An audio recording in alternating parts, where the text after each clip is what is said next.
Welcome back to Racing Rundown.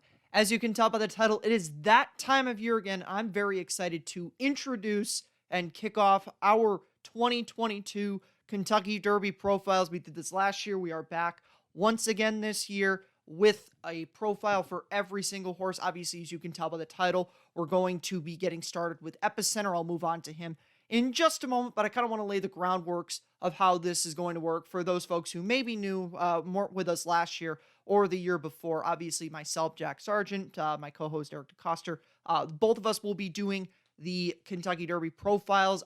We're going to be splitting them up. I will have 10, Eric will have the other 10, and those will come out over the course of this upcoming week, maybe push into the weekend. But we should, by the end of the week, be done with most, if not all, of these Kentucky Derby profiles. And the formula is going to be the same for every single one of them. As you see, or as you will see in a minute, this is a formula that myself and Eric kind of came up with jointly. I provided some things, Eric provided some other things.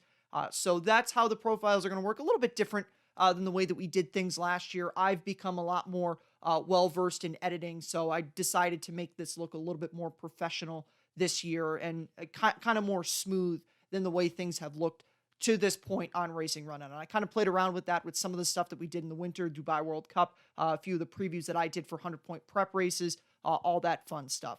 As I mentioned, there's going to be a profile for every single horse. There will be a playlist that I will link below in the description to this video where as profiles are uploaded, they will be added to that playlist. We will also have previews for potentially also eligibles Derby week if we do get additional horses added to the Kentucky Derby gate in addition to the 20 horses that will make the gate. That is purely determined by whether or not there are also eligibles. The last couple of years we have not had true also eligibles. In 2020, we didn't even have any also eligibles because we obviously didn't have a 20-horse Derby field. And then last year was weird with how many horses ended up scratching out. Hopefully we're not going to have what we had happen last year where we had like 6 or 7 previews that ended up not being used, or profiles that ended up not being used because horses scratched out. It doesn't look like that we're going to have the types of mass scratches that we have last year. But anyway, that's just to lay the groundwork as to how these previews are going to work out this year. And so now we're ready to move on to the first horse that we're going to be discussing on our Kentucky Derby Profile series, and that is right now the current favorite for the Kentucky Derby, Epicenter, and I think there is a pretty good shot that he will be the favorite come post time for this 2022 Kentucky Derby. Mattress Mac, interestingly today, already mentioned that he is going to be dropping one of his famous multi-million-dollar bets on Epicenter, so that makes the chances that Epicenter will be favored that much better. Taking a look at his career, 6 starts, 4 wins. In those 6 starts, he's only missed the board once in his career, and that was in his maiden breaking effort. I'm not going to show the replay for that one. We'll just take a look at the chart right now. I don't really think it's that relevant. Probably a case of he just wasn't ready to go first time out, and as you can see with the time on the calendar from September until November, he doesn't get a start. So Steve Asmussen gave him the start. Gave him the time, excuse me. Interesting to mention, though, a couple horses that you might recall finishing in front of him, Giant Game and Call Me Midnight. Call Me Midnight we will get to in a few minutes, and Giant Game, of course, was Breeders' Cup placed in the Breeders' Cup Juvenile last year, although that doesn't really have much of an accomplishment to it. Just taking a look at the race chart before we move on to the replay right now from his maiden breaking effort. This was a mile at Churchill. I'll show you the replay to this right now. So as you can see in this race, Epicenter is breaking from post number 10, and Joao Rosario is going to take the initiative right from the gate here. He's going to send Epicenter up to that lead. Epicenter is a horse that I'm sure most folks know has generally in his career wanted to be more forwardly placed. That's where the majority of his successes come from, front running, and he's going to establish it here right from the get-go in the early in his maiden breaking effort. Now, the difference with this race, and what some folks might remember, and I noticed a lot of people, including myself, made this mistake after the Louisiana Derby, was saying that Epicenter showed a new element in that race. We'll obviously get to that with the next race more so, but even here in his maiden breaking effort, you see Epicenter isn't on the lead 100%. This is the first indication you see right now, very early in his career, but the first indication that Epicenter doesn't have to be 100% on the lead. You see right there the 3-horse for Brian Hernandez Jr. He actually took initiative. Surfer Dude, I should mention the horse's name. He took initiative, takes the lead from Epicenter going down the backside. They're putting up good fractions right now, 22-4, 45-4. But right now at this point, Surfer Dude's about done, and Epicenter is going to come off the turn in this race. He's loaded into the stretch. As I mentioned, Surfer Dude's about done here. He's not a bad horse. Again, this is not a great group of maidens, but not a bad group either. So Epicenter certainly holding his own right here. And again, this is this is a good time for this race. You see 1:10 and 2, 7/8 time right there, 1:23.10 seconds. So and he's going to draw off here, win by 3.5 lengths. The 7 horse is a pretty decent horse running underneath here, but really no match for Epicenter here. So a really good maiden breaking effort for him. And we go into the Gunrunner Stakes now, which was his next career start. Now, I mentioned talking about the last race that Epicenter showed that he doesn't necessarily always have to be right up there. And this is a race more so than the maiden race where you see that, because Surfer Dude, once again, gets sent out there early. The difference with this race is Brian Hernandez Jr. is actually aboard Epicenter for this race. But Surfer Dude goes out there, grabs the lead, and you see right now Epicenter's not hustling up to that lead. So the new element that everybody was talking about in the Louisiana Derby, including myself, again, I'm not trying to dog everybody for being incorrect on that. I made this mistake myself because I didn't think back and remember that this happened in the Gunrunner Stakes. Now, it's very similar to the way that it happened in his maiden race.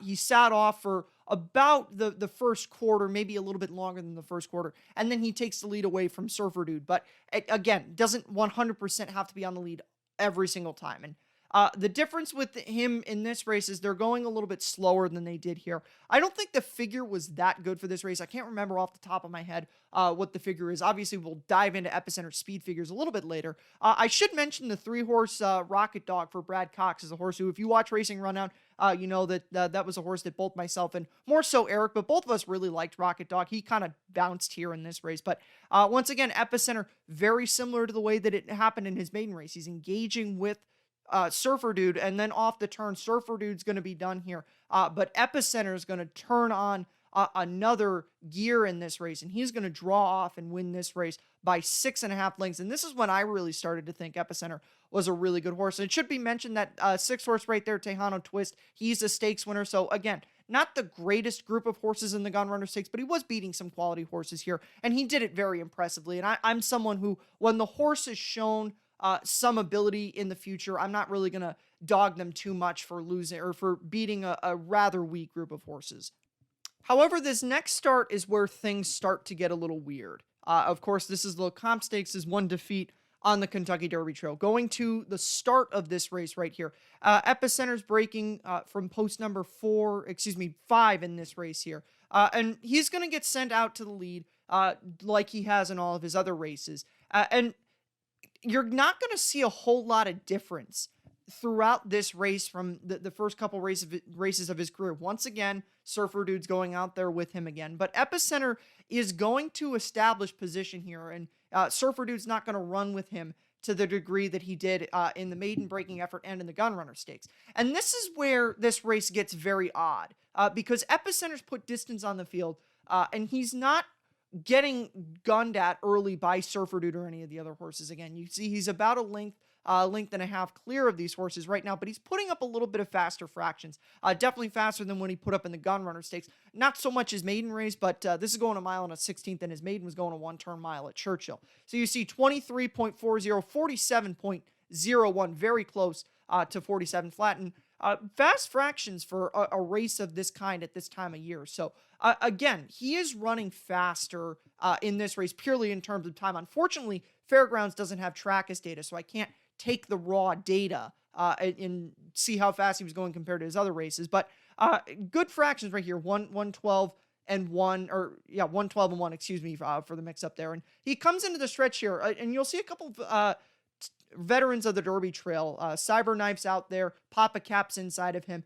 And Epicenter looks here like, yeah, he's battling with Papa Cap, and he doesn't look great right now. But who's going to come get him? And, right now you see I'm a little bit late with getting to it right now. But that's Call Me Midnight on the outside. The big long shot who's going to get up and beat Epicenter at huge odds in there, 28-1 in this race. And this is one of the big negatives with Epicenter going into the Kentucky Derby. I'll get into this a little bit more later. I want to move on to the Risen Star, where pretty much everything went right for Epicenter. Getting on to that Risen Star Stakes now.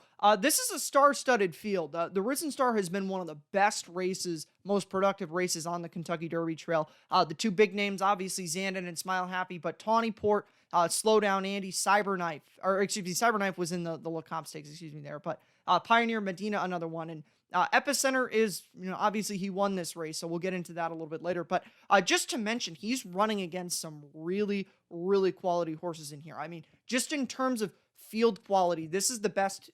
This is one of the best races that any horse on this Derby Trail has gone up against and beaten here. And Epicenter is doing it a little bit easier than he did in the Lecomte Stakes, which is why I'm inclined to say that the Lecomte was a factor of him going a little bit faster than that. As you see, 27.79 there, much more friendly than that 23.40, and then almost a full second difference here, 47.97.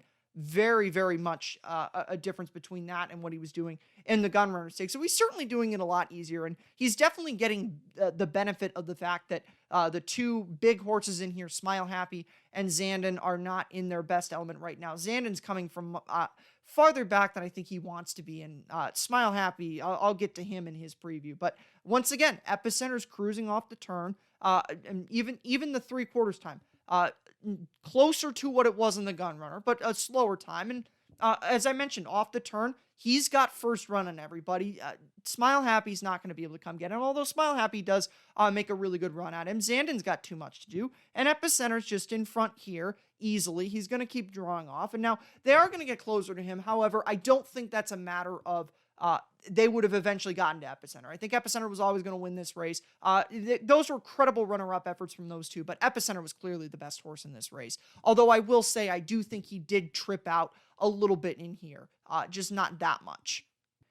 And now we're going to get on to the most recent start of Epicenter's career. That is, of course, the Louisiana Derby down at the fairgrounds. And this is where Epicenter does have a big difference from his prior career efforts. Again, I mentioned Epicenter doesn't have to always be up on the lead like the thought process was with him. But this race is certainly a whole lot different than anything he's done earlier. And you see right here, the 2 for Brad Cox. Zozos is going to go out there. He wants the lead. Joel Rosario knows that Epicenter doesn't have to be sent up there. And I wonder if they were doing a little bit of experimenting with Epicenter to see just how it would go with him if they didn't put him up there immediately. And he gets a good trip is inside. And again, Zozos is going out there, setting the kind of fractions that Epicenter is going to need to run into. Now, I will mention this was definitely a bit of an easier group than he faced in the Risen Star, but again, I don't really think that the field quality in the Louisiana Derby versus the Risen Star matters that much here. Again, honest fractions here, 22-1,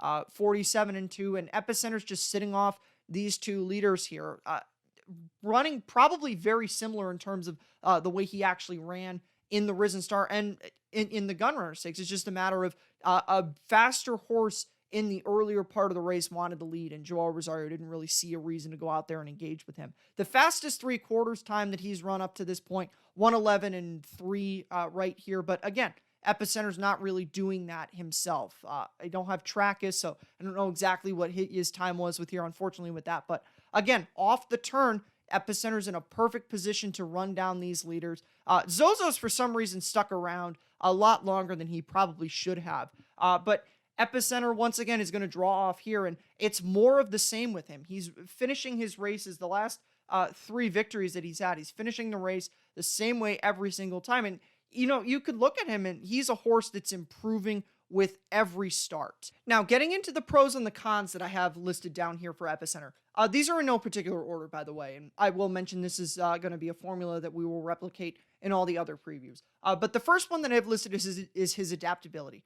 That's unquestionably an asset for any horse going into the Derby, and especially a horse like Epicenter who has the ability to win the race on the front end. The Derby has been won the last 3 years by horses who led the entire way. Or I should clarify, horses who crossed the wire first led the entire way. I'm not going to get into the politics of disqualifications, but Epicenter, if they're going slow enough, Epicenter has the ability to go out there, grab the lead, and sit the kind of beneficial trip. And as I mentioned, speed has been ruling in the Kentucky Derby. But if some of the horses that want to be forwardly placed decide to go out there and burn it, Epicenter doesn't have to be up there with them. So that's absolutely a positive for him. The second thing is his distance experience. Now, getting into the history of the Louisiana Derby, or at least last year with the Louisiana Derby, it was lengthened to a mile and 3/16 in 2020, but it wasn't a Derby prep or as a final start into the Derby because of COVID. But last year, 4 horses ran in the Kentucky Derby from the Louisiana Derby.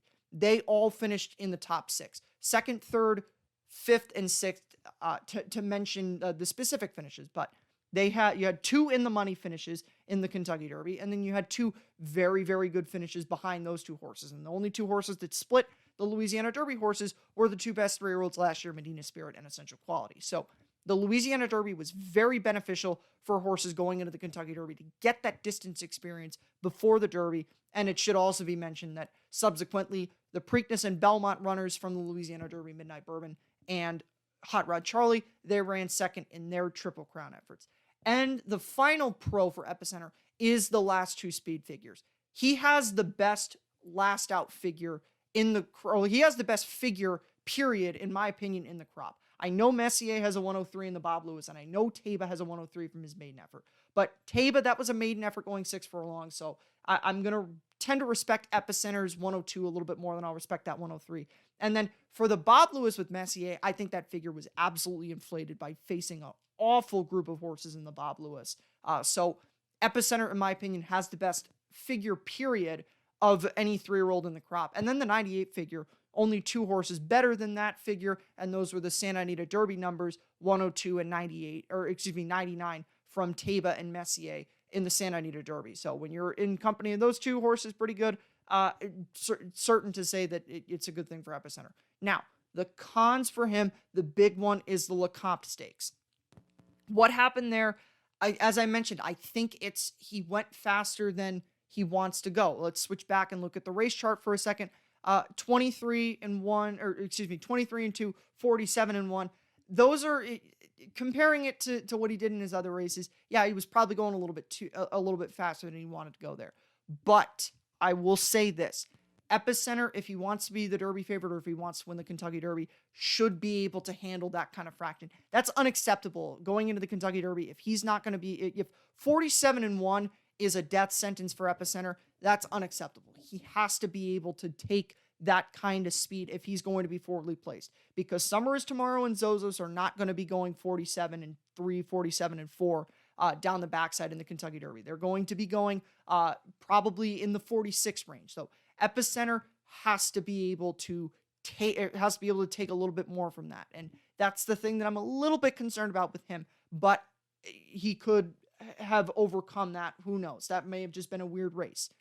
Potential race setup. This is kind of a generic thing that you could throw in with a lot of horses, but he's very draw dependent. He has shown that he has some adaptability, but he could get stuck in between speed horses, draw inside of speed. It's really a big draw thing for him. And then finally, in his last 2 races, he did kind of trip out.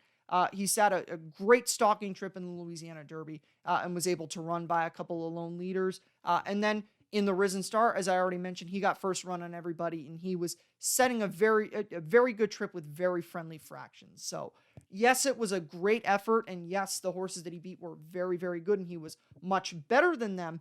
But I don't know really how truly much better than them he was. Although I did say, and I do think that he was better than both Smile Happy and Zandon. So there are tons of pros, and there are a few negatives with Epicenter. Time will tell whether or not he is going to be able to overcome those and whether or not he'll be the Kentucky Derby winner. Steve Asmussen has never won the Derby before, but this is certainly one of the best horses he has brought to the Kentucky Derby. With that being mentioned, that is it for the first Kentucky Derby profile here on Racing Run, and this was kind of a bit of a long one, but I did have to go through the housekeeping at the beginning of this. So appreciate you if you stuck around.